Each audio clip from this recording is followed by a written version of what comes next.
Hi everyone, welcome back to my channel. I'm Mrs. P and today we're going to talk about the hidden costs that you don't even think about when you're running a small cafe.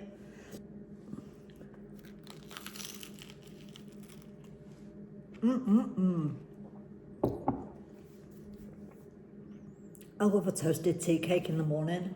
And today I'm going to talk to you about hidden costs. You know, those tiny little things that you pay for and they soon mount up, especially when you're running a cafe. Now the first one is refuse collection and waste contracts. In England, we are not allowed to take our rubbish to the tip. You cannot take industrial waste to the tip. There is a fine if you do. So in order to prevent fly tipping and fees and fines and everything else, we have the local council come along and empty our waste, just like you would at home, except ours cost us £13.50 a week for a large 610 litre bin, and that has all our general waste in. We don't do recycling, we don't do food waste, because each one of those bins would be an additional cost. Plus, we don't have the room in the kitchen to have 3 different bins to be able to separate all our rubbish into. So, yeah, £13.50 a week. That's about what? £900 a year? Next, we've got the PRS or music license.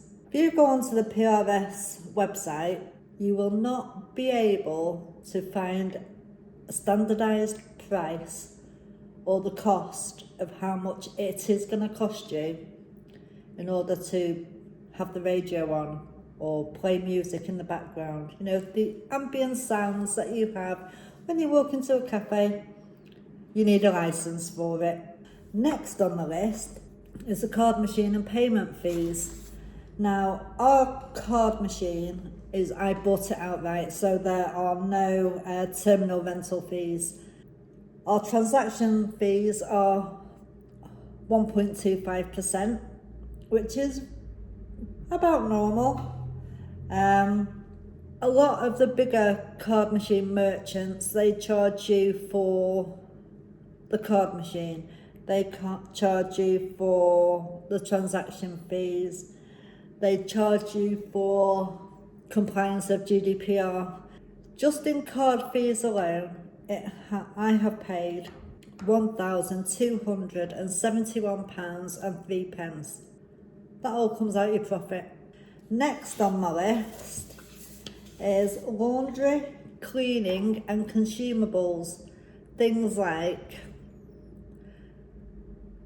all the aprons and the dishcloths and the tea towels that you use in the kitchen is going to cost you money for laundering.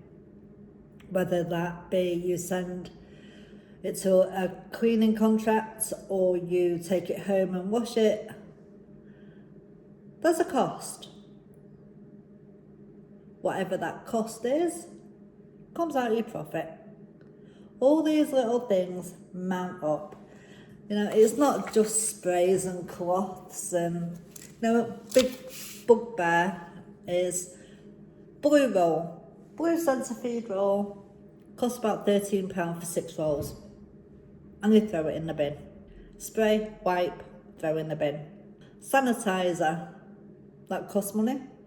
Gloves, aprons, bin liners, dishwasher chemicals, it all mounts up.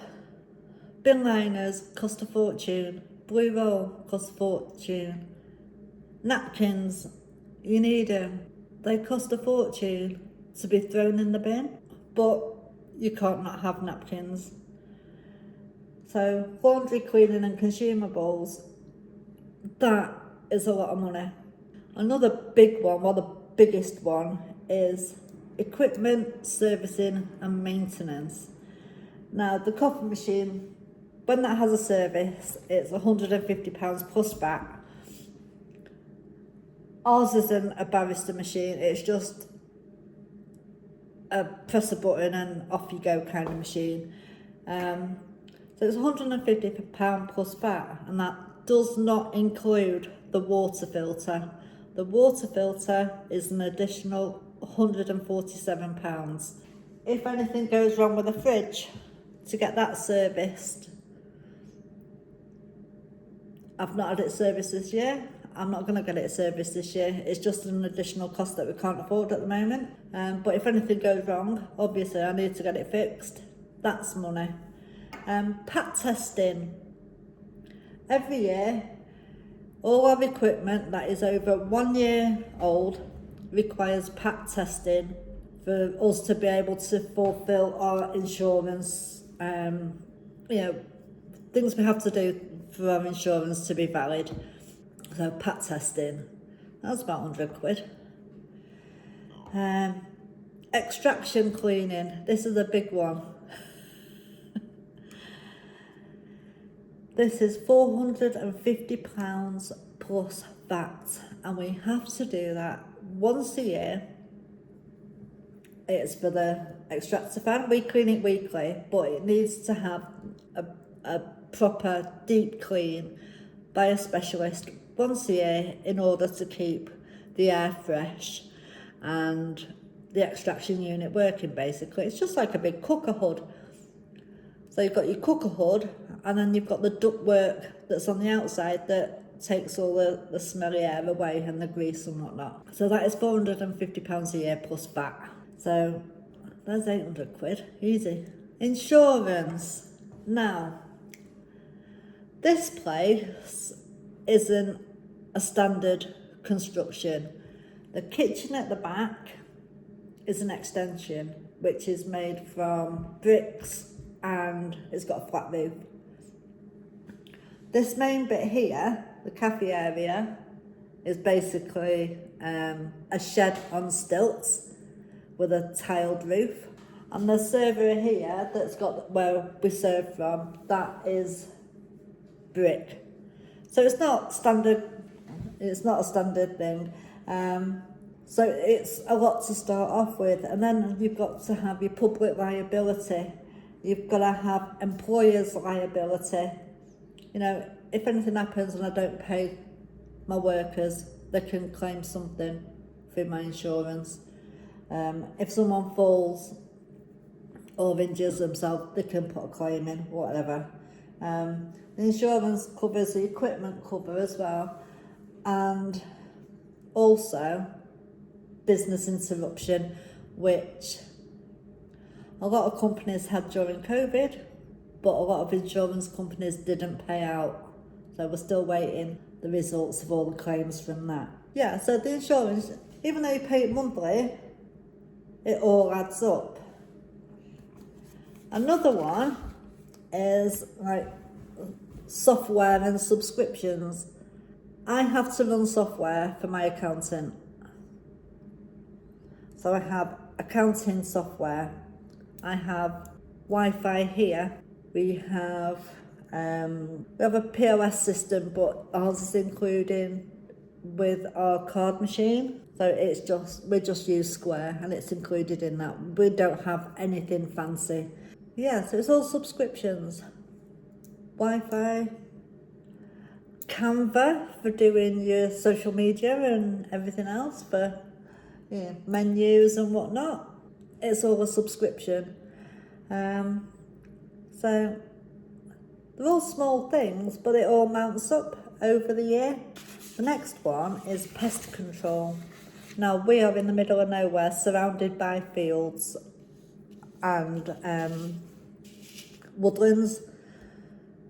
So we pay £25 a month, and we have regular inspections, and we have rat bait, and we've got to have that so that the environmental health are happy that we're doing everything we can to not have an infestation.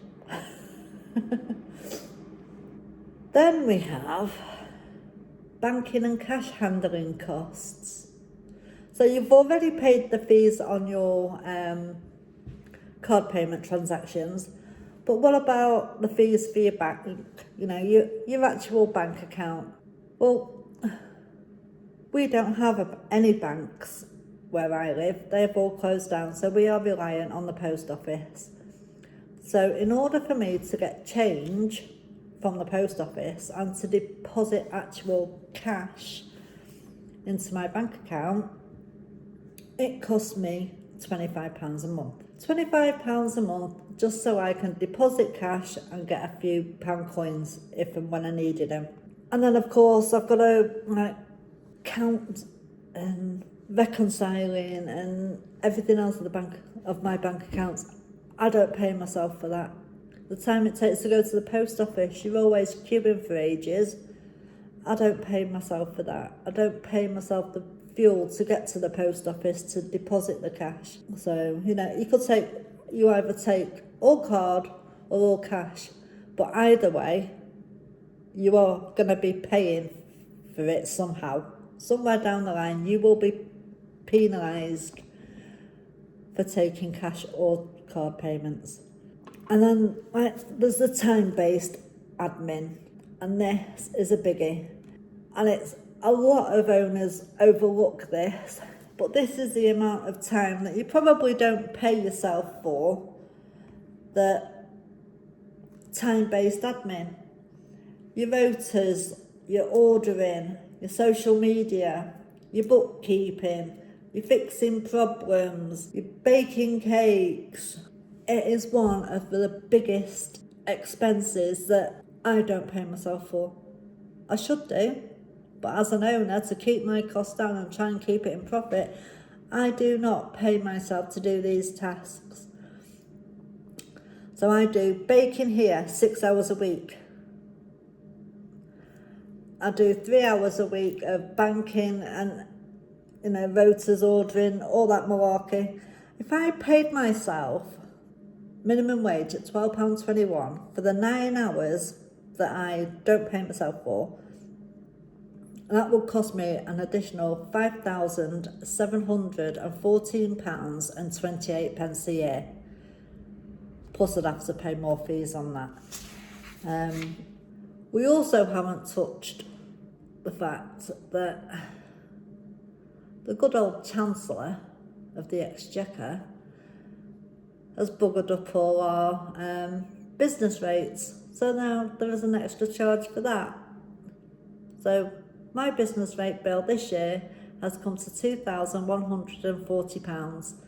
Normally, last year and for the past 8 years, we have not paid any business rates. But now I've got to pay. So I have put in a claim to try and get business rate relief to see if we can get any help towards that. Another expense, if you are a limited company, is that every year it costs you £50 to do a confirmation statement to Companies House to say that you are still trading. £50. I'm sure it was £35 last year. Everywhere you look, someone is just trying to take all your hard-earned cash and take it away from you. So how much does it cost to run a business? A lot more than you think. So just on things that you don't really think about, it's going to cost you an extra £9,500 a year at least. And there is a lot of things that we haven't even touched upon. So if you think running a cafe is a great little money earner, a great little retirement plan, it's not 9 till 5, it's 24 hours a day, business headache. So anyway, thanks for watching and I'll see you soon. Bye now.